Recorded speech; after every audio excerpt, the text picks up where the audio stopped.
გაეროს მოსახლეობის ფონდის მიერ ჩატარებული კვლევა ძალიან მნიშვნელოვანი სურათს კვეთს, რომელიც თან საინტერესო არის სადისკუსიოდ, მაგრამ ამავდროულად ძალიან სევდიანიც არის. ეს კვლევა ჩატარდა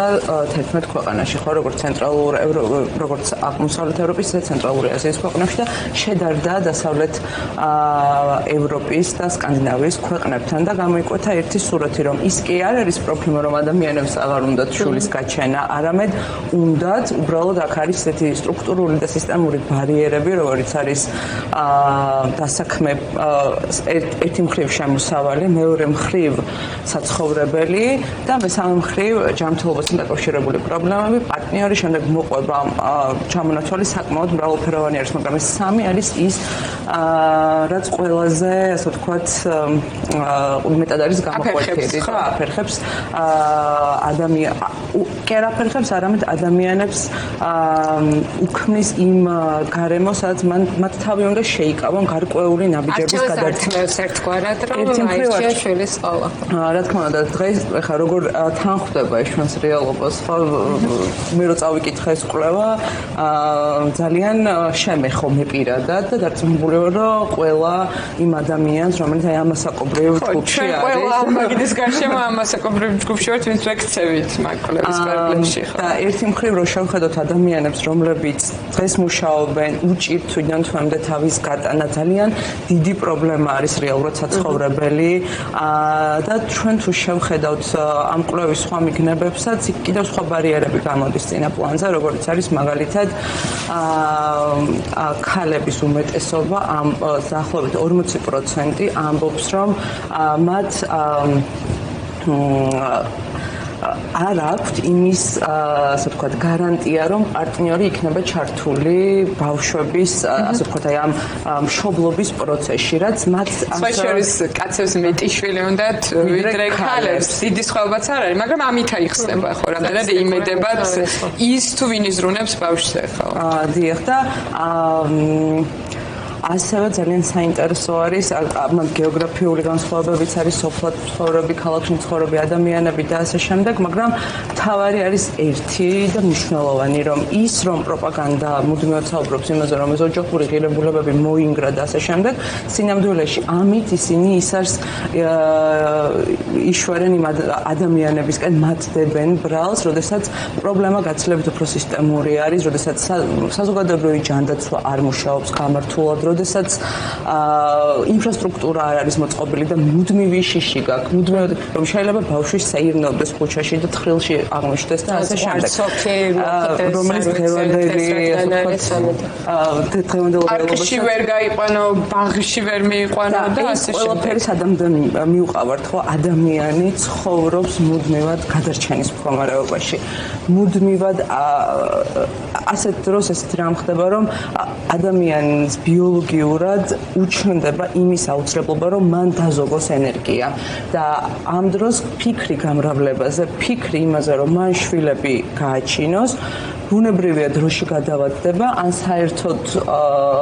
აღარ იქნება დღის წესრიგში, გამომდინარე იქიდან, რომ დღეს გაგვში, დღეს უნდა იბრძოლო შენ, დღეს უნდა დაიცვა თავი, დღეს და გულისხმობ უნდა გადარჩეთ. მთელი, ასე ვთქვათ, საქართველოს არ აქვს მნიშვნელობა ვინ ვისი მომხრე და ასე შემდეგ პოლიტიკური შეხედულებები აქ აბსოლუტურად არასაინტერესო არის. თითოეული მოქალაქე დღეს ცხოვრობს გადარჩენის რეჟიმში და გადარჩენის რეჟიმში ძალიან რთული არის იფიქრო რეპროდუქციულ, ასე ვთქვათ, გაგეგმვაზე და თან ძალიან საინტერესო არის ისიც, რომ ხა შეიძლება ძალიან ბევრჯერ გვსმენია, რომ ხა 90-იანებშიც იყო გაჭირვება, მაგრამ ხომ ამდენი ადამიანი გაჩნდა. დემოგრაფიას ეს ფენომენი, როცა განსაკუთრებით გაჭირვების დროს ან სოციალურად გაჭირვებულ მესამე-სამყაროს ქვეყნებში უფრო მაღალია ხოლმე შობადობა, ხო, თუ არ ვწდები, საინტერესოა ჩვენთან ეს ტენდენცია როგორ ვლინდება, ან რას სოციალურ ფონს ქმნის ეს აცდენა სურვილს შორის, რომ ყავდა შვილი და რეალურ შესაძლებლობას შორის, როცა ადამიანებს ვეყავ. კი, მადლობა კითხვისათვის, მადლობა მოწვევისათვის. სწორად შენიშნეთ, არსებობს ეგეთი ფენომენი და საფუძველიც არსებობს იმისა, რომ საქართველოში ეს პრობლემა დემოგრაფიის, შობადობის პრობლემა კარგ ცხოვრებას დაუკავშირო, რომ ეს არის გვერდითი მოვლენა კარგი ცხოვრების, იმიტომ რომ ასე ვთქვათ, შეძლებულ განვითარებულ ინდუსტრიალურ თუ პოსტინდუსტრიალურ ქვეყნებში არსებობს ასეთი ფენომენი, რომ ადამიანებს ერთი დრო არ აქვთ ბავშვი ოჯახისათვის იმდენი, ამიტომ ოჯახებსაც გვიან ქმნიან და თუ ქმნიან შემდეგ შვილსაც ძალიან გვიან აჩენენ, რაც საბოლოო ჯამში ძალიან დაბალ შობადობის სტატისტიკას